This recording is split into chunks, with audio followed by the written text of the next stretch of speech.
So good evening and welcome to the second episode of LambdaTest Hive.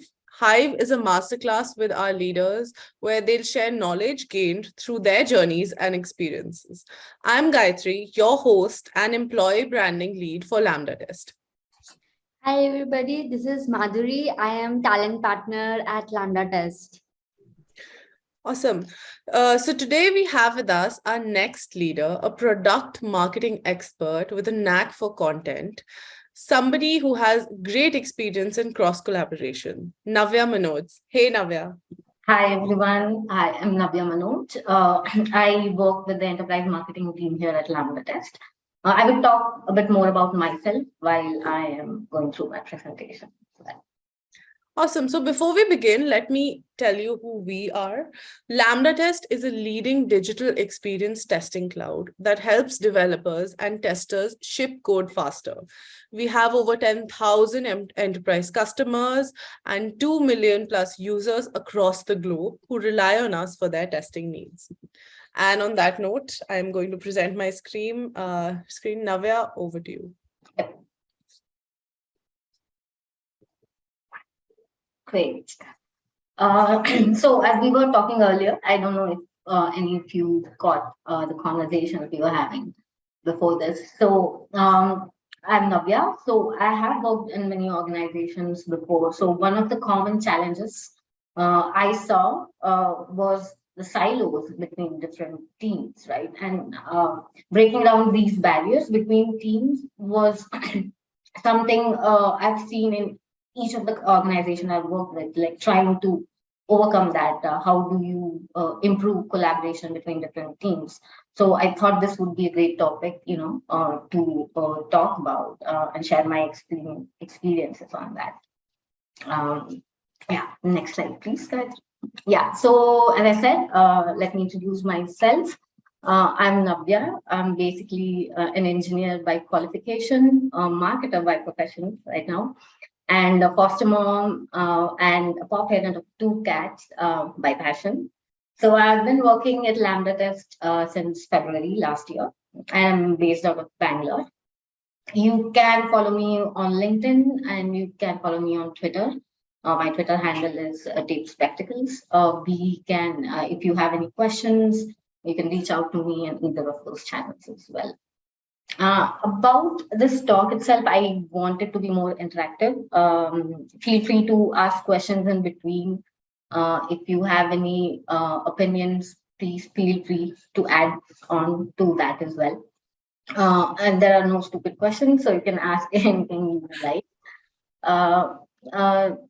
On that, I think we can start. Next slide, please.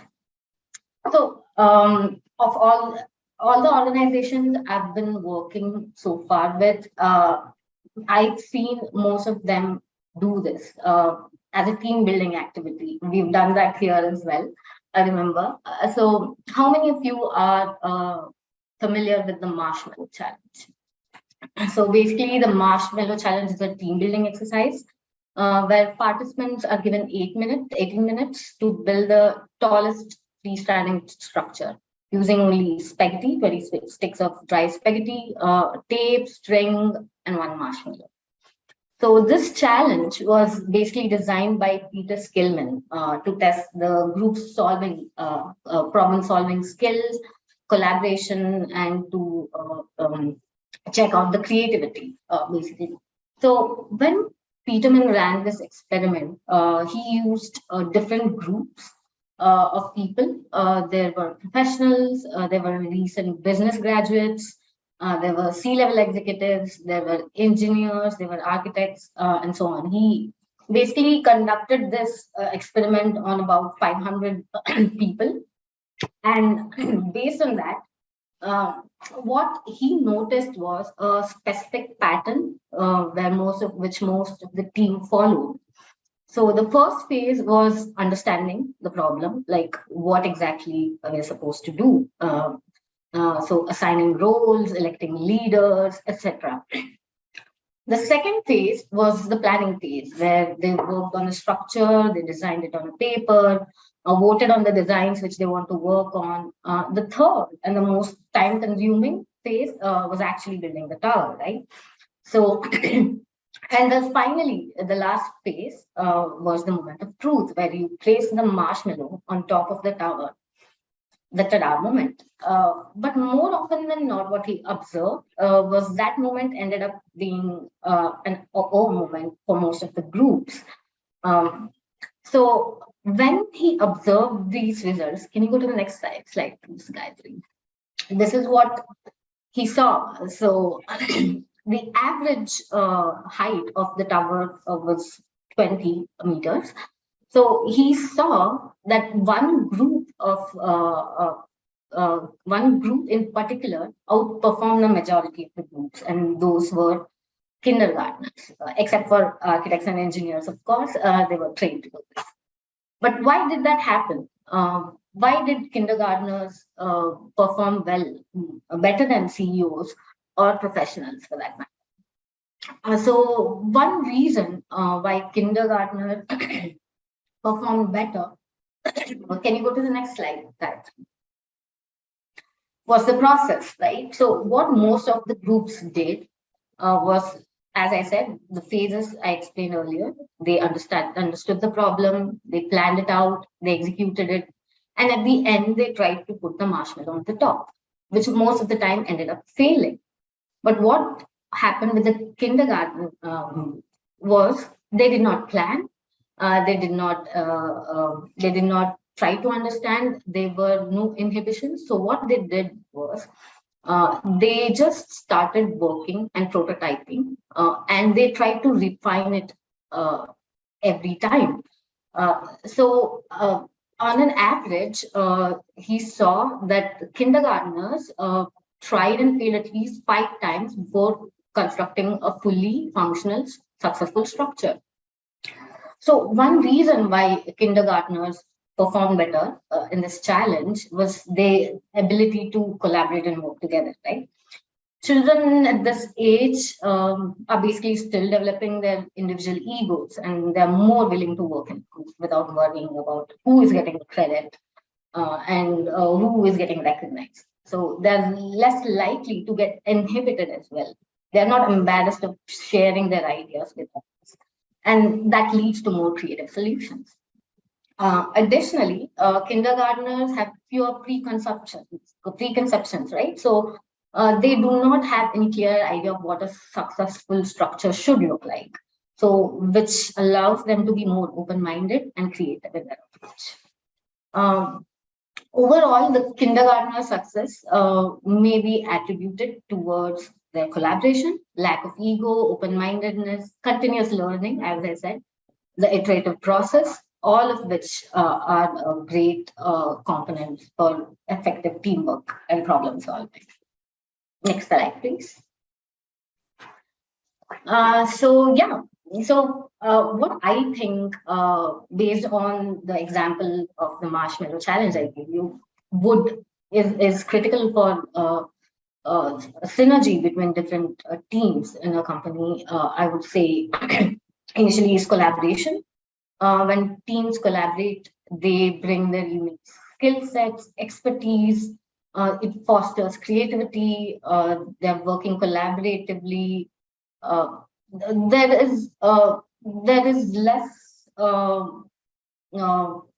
importance to individual contribution rather than it's a group effort. The second thing I think which is most important is communication. Effective communication is essential. When team members communicate clearly and openly, they can share information, they can identify problems, they can work together to find solutions. So good communication helps in fostering positive team culture as well. And the third necessary thing I would say is cooperation. When teams cooperate and work to achieve a common goal rather than individual teams' goal, I think that would add to having a great synergy as well. So talking more about this, no, go back. Sorry. If there is a great TED talk by Margaret Heffernan, who is basically an entrepreneur and CEO. She gives a lot of TED Talks as well. She's currently a professor in Bath School in UK.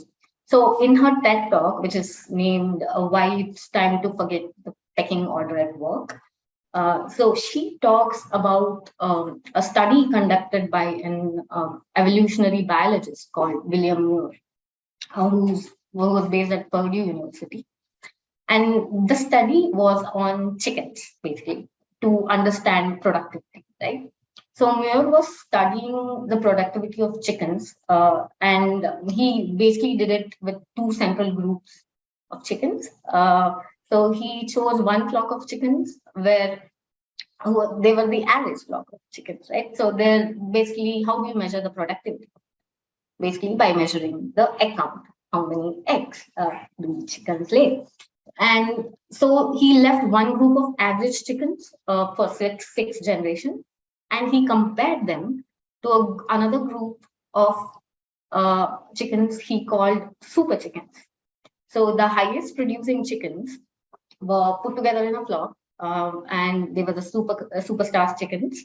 And among them, the leading breeding for sixth generation. So they let them breed them both the flocks for sixth generation. And at the end of the study, what they found was the average chicken group was plump healthy, and the level of output was greater than the first generation of those average chickens. And among super chicken group, there were only 3 left alive at the end. So all the other chickens were pecked to death. So it turns out the superstar chickens reached such status of being superstars by suppressing the other chickens. So what this means is leaders can do a better job of stopping this exorbitant competitiveness amongst team members, which basically shows a lack of teamwork, one-upmanship, or even sheer sabotage, right? So what is implied is being helpful and empathetic is absolutely core to having a successful team. And it routinely outperforms individual intelligence. So it basically means you don't have to know everything. You just have to work among the people who are good at getting and giving help. So that happens only when the teams have empathy towards each other and have a close connect as well. And she also talks about few companies to enhance this connect, right? Personal connect. So what she says is to foster this close connect between the teams, a few companies she worked with have even banned coffees at tables to ensure that people hang around by the coffee machines to relax and connect with each other as well. Fun fact, Swedes have this custom called fika, which means you can break whatever activity you're doing, hang around with people, drink coffee, cakes, relax basically. And basically, which fosters that personal connect, which helps in collaboration and communication. So what happens when the teams are not connected or not collaborating or not communicating, right? So they form silos. Now you can go to the next one. Yes. So what are silos exactly? So as I said, when in an organization, their teams or departments work in isolation from each other, they do not communicate well with each other, they do not coordinate with each other, that's when silos are created. So for example, let's say a sales team is focused on closing deals and meeting revenue targets, while the product team may be entirely focused on developing new features. So if there is no collaboration between these two teams, the product team will not know what features the user or the customers want. So without effective communication, these two teams may not work together effectively, right? So the sales team might not be able to get what they want from the development team to sell the product, and the development team may not have enough data on what exactly the customer wants. So why does this happen? You can go to the next slide, guys. So why does this happen? What makes why does organizations have these silos? So one of the reasons might be individualistic mentality, which the teams have. So silos are formed when the teams lose sight of the organization's general goal. So when they start focusing towards their own individual goals rather than the organization goals, that's when the silos are created. So it's important to make sure the organizational goals are aligned with the individual team's goals. And it's also important to make them understand how and why the individual goals are aligned as well. The other reason might be misaligned priorities. So that's when friction between different teams also happens. So one team might think that this is this should be prioritized. Like let's say development team thinks that a feature should be prioritized. Some particular feature should be prioritized because it might help. It might help with a better user experience. But sales team might say that no, we need a different feature because there is this huge customer asking. So there are frictions because of misaligned priorities as well. So that is something organizations need to work on as well. The other one is competing for resources. This is a classic. I think every organization would see this. So workplace silos are created when departments need to fight for resources, fight for budgets, and they fail to see the bigger picture because they are honed on to solving their particular problem of finding these resources, right? So that is one thing which I have observed personally as well. The other one is the important one is communication issues. So when there aren't any clear channels of communication, lack of unified knowledge, individuals lack their language ability to speak up, there's no flow of ideas, silos tend to form. Also, when we develop specialized knowledge and language, we risk losing ability to engage in strategic conversation and understand others' viewpoint. When you are so stubborn on your interest, your perspectives, it is hard to understand the other's viewpoint as well. So that is one of the issues which might fester silence. The other one is cross-cultural clashes as well. So in multicultural organization, especially distributed companies, where there are cross-border teams, part of the issue may be cultural barriers. Like some cultures are different, the stereotypes are different, the assumptions are different. So those might be some of the things which can create silos as well. Last and ultimately, I think it starts and ends with this is the poor leadership, right? Poor leadership practice, inability to make sure all the teams are aligned on a particular goal is one other reason for creating all these silos. True. Can we move on to the next one? So how do we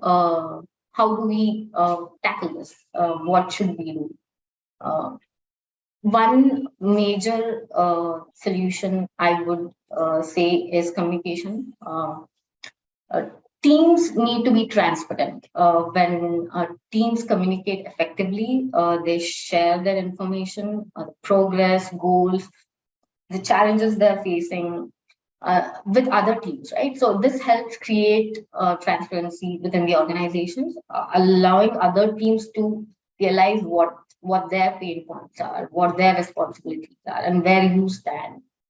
So this is one thing which can help with the silos.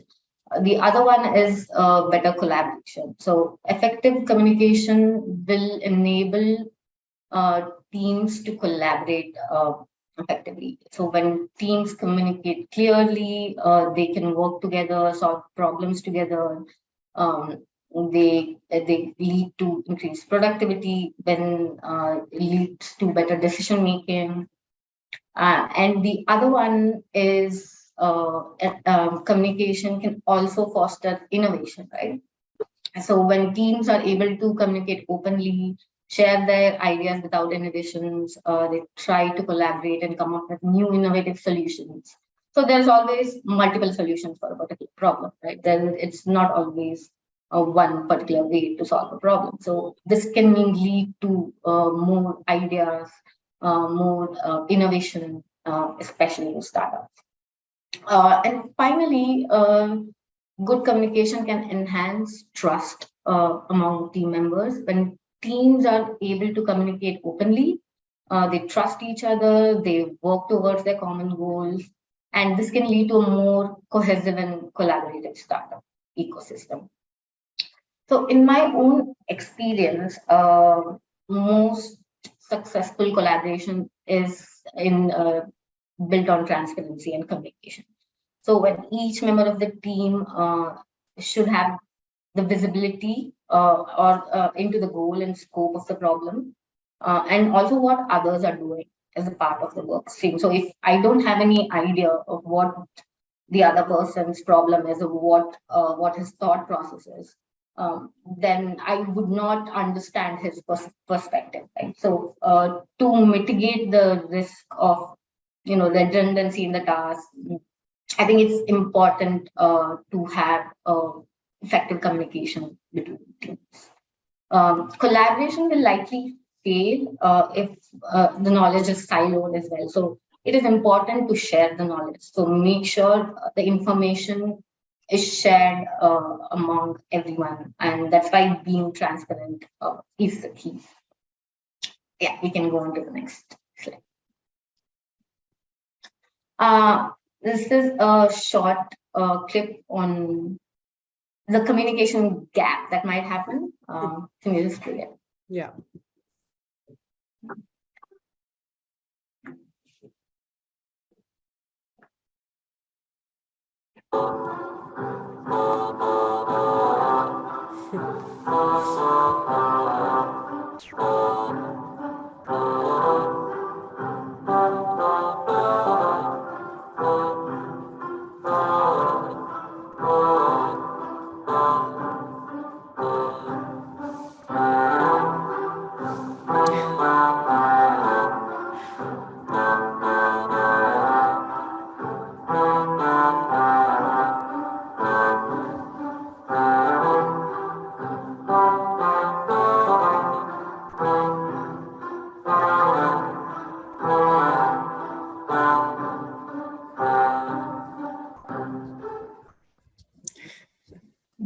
Yeah, so this is basically to show what miscommunication can do to a process, right? So then how do you improve this communication? How do you improve collaboration between teams? So the first thing you need to do is set clear goals. To improve communication, startups need to have clear and measurable goals. So this, which aligns with the organization goals in the longer run, right? So this helps to ensure that everyone is working towards that same objective, and it can help teams prioritize their work as well. So clear goals will provide a framework for effective communication, and it can help avoid misunderstandings or misaligned expectations. The next thing we can do is foster open communication. As I told earlier, transparency is the key. Startups can improve communication by creating a culture of openness and transparency. This means encouraging teams to share their thoughts, share their ideas, concerns, and actively listening to these feedbacks as well. So open communication, I think, helps build trust as well, increase collaboration, and allows teams to identify and solve these problems quickly. Regular communication channels. So we know there are a lot of communication channels now. There's Slack, there's Teams, there's GChat. So startups should establish regular communication channels. Like, what are the communication channels we are using? Team meetings, emails, chat platforms. So this helps to ensure that everyone is up to date on the progress, the goals, the challenges, and regular communication channels can also provide a forum for team members to share their ideas. The other thing is teamwork. So startups should encourage teamwork, collaboration to foster effective communication. Um, as I talked about the super chicken problem, we've seen we need to inculcate that inculcate empathy within teams to make sure they work well together as well, right? Regular feedback. So annual reviews, I think, are a thing of past now. People want to have regular feedbacks. People want to learn what they're doing wrong, learn what to improve. And regular honest feedbacks is what I mean as well. So uh, uh, recognizing, rewarding successes, as well as providing constructive feedback is necessary. So this is about basically communication, right? So let's delve into the kinds of teams the startups can have as well. So what type of team you have depends on the purpose, the location, and even your organization structure, right? So each type of team comes with a unique set of their strengths and weaknesses. In order to fully utilize those, you need to understand where each team, types of team would work best for you. So the first type is a functional teams, where individuals with similar skill sets are grouped together, which most of the organization work around, right? So we have marketing, we have finance, we have engineering. So the team members are typically report to one manager who oversees that particular entire function and are responsible for achieving that particular objective or goals for that particular function. So the next kind of team is a cross-functional team, where the teams bring together individuals from different functions. Let's say so it basically works on a project, on a larger project, right? So let's say there's a huge project which needs a marketing member, which needs a developer, which needs a designer. So this is a cross-functional team, and it's mainly used in complex projects, as I said, where different perspectives and expertise are needed. Can you go to the next slide?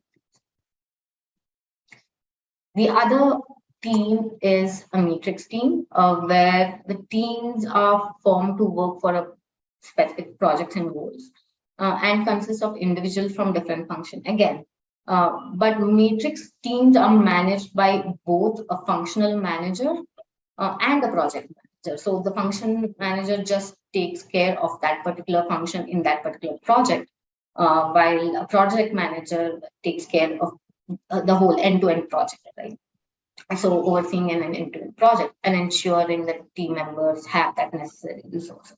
So those are matrix teams. The other one is, I think we all know about virtual teams. Most of orgs are virtual right now. Yeah. So these are teams which are geographically dispersed. They work together using communication tools, video conferencing tools, IMs.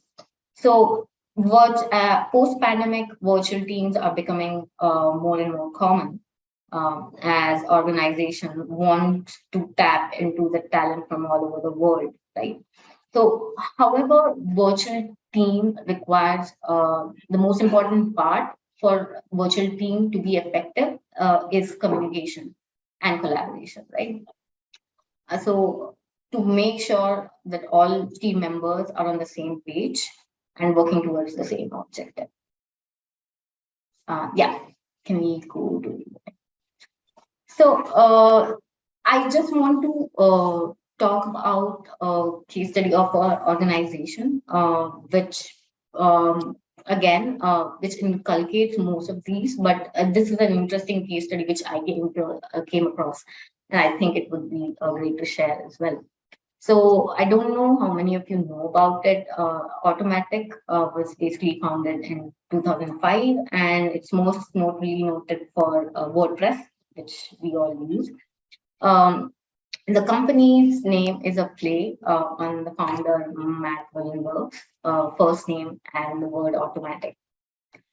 So automatic has about 1,100 resources spanning across 76 countries, and they're mostly distributed and async. Right. So what is different about automatic? Uh, um, and how are they working so well even as a distributed system, right? So one thing automatic does is one of the hiring process is a bit different. So after initial rounds, they have a paid interview trial period for about 2 to 4 weeks where they work with the team, again distributed, but it's a paid interview trial where they see if the candidate is a culture fit for the company. I think this is one of important things as well while hiring, to make sure a candidate is a culture fit for the company, which I think most of the companies miss. The other point is they use a long form collaboration tool developed by them, of course. It's called P2. So as I said, they're mostly async. So what they do is most of their work are documented as a long form, like a blog, in this collaborative tool called P2, and you will be able to find about all the code, why the code is there, who worked on that code, everything there, which is I think a great way to ensure effective communication, right? And documentation is one other important thing which I think most companies miss. If it's a product company, especially, you need to make sure you're well documented, not just about the product, but about the process as well. Yeah. So that if there are new hire, or if there is if there's a new hire, or if someone is leaving, you need to ensure that all the knowledge is transferred. And this is one great way to do it. The other thing, they use, of course, Zoom and Slack for communication, but the important thing is they have this etiquette, communication etiquette or Slack etiquette, because Slack fatigue is real. I am a victim to it. So I constantly check Slack. I constantly one thing and I'm checking my Slack all the time. So what they do is, if you're DMing, don't expect immediate response in a DM, right? So because it is an async organization, it is default. So you don't expect immediate response. The other thing is, don't just say hi, have you got a minute, and just silent, right, till the other one replies. So that is not an effective communication. And there have been a lot of debate all over the social media about this. But effective communication is when you put across what exactly you're looking at, so that the other person understands that this is what is needed and can reply back. And the other thing is, again, continuous feedback rather than annual reviews, which I covered earlier. I think is very important as well.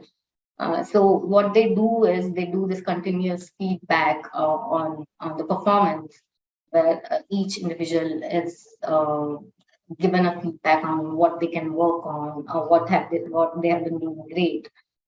So I think that is one of the important thing to have that open culture and transparency.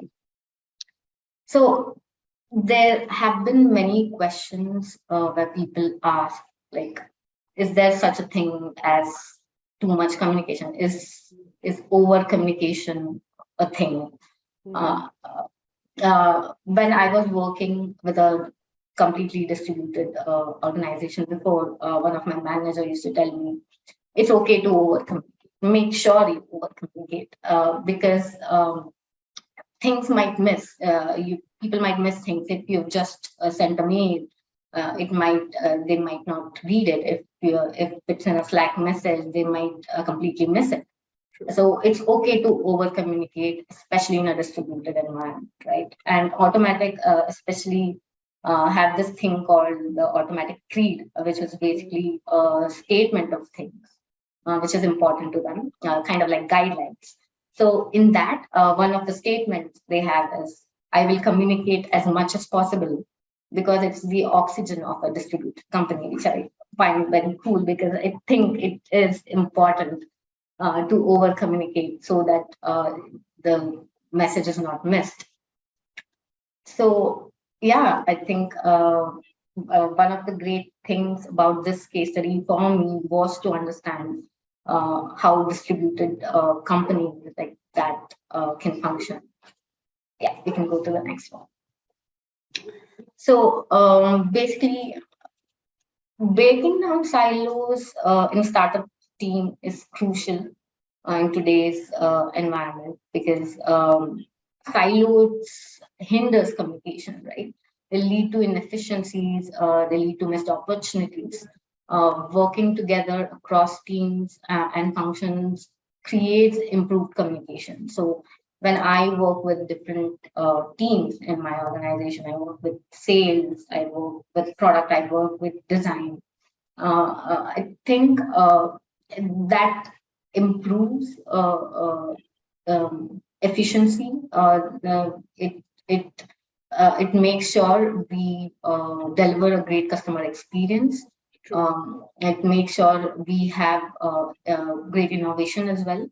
So by breaking down silos, creating these synergies, they can communicate effectively, innovate freely, and achieve greater productivity. So what can startups do to facilitate this, right? They should focus more on fostering a culture that values this collaboration, uh, establish clear goals, clear roles, and of course use technology like Slack, email, Zoom, anything to facilitate this communication. Encouraging open communication is also an important thing. Providing training, support, helping your team members to work more effectively. That is also an important thing. The startups, I think, in a better position themselves for success if they give importance to collaboration between these teams. So, what are the key takeaways? I would say would be basically the 3 C's I talked about: communication, collaboration, cooperation among teams. I think is really important. Yeah. The other thing I would say is be curious, learn continuously, fail continuously, iterate, and be like that kindergarten kids when it comes to collaboration. Don't let the ego get in the way. Right? And most importantly, be empathetic, be helpful, be a great team player. Right? Don't be a super chicken. Yeah. Yeah, I think, that's about it. Yeah, don't be a collaborator, be a hit to work together. Work together. Yep. Yes, it's so true. Yeah. Even when I think even when if you're an individual contributor, it's so important to reach out and connect with other people and not just work in your own bubble. Exactly. And it is hard as an individual contributor as well. But I think individual contributors are the people I think who work hard to make sure they have that connect with different teams because they know the work to get the work done, that communication and collaboration is important. It's important, correct. And like you said, even I think at Lambda, that's one of our keynotes to new joiners or existing employees is over communicate. Yes, Be yes. as much, I think, vocal as you possibly can. Exactly. So Yeah. I know, especially new joinees can find it overwhelming initially. Like, oh my God, like there's so many Slack channels to join. They can take it slow. Like you don't have to join all the 26 Slack channels. Yeah. You can start slow, but Slow. um, Correct. I think for especially distributed teams, hybrid teams like us to function properly, Mhm. over communication is the key. You need to overcome. Correct. Correct. Yes. Great. I don't think we have any questions right now. Yep. Yep. But if anybody has questions, we've already given your Twitter handle and your LinkedIn. Yes. And They can yes, reach out to me. yes, they can reach out to you. Okay, great. I think that was an amazing session. Thank you so much. Thank you. Your episode will be live on YouTube, LinkedIn, and our career page, so people can catch it there. Yes. Sure. Great. Awesome. All right. Thank you so much, Navya. Okay. Thank you. Bye. Bye. Bye.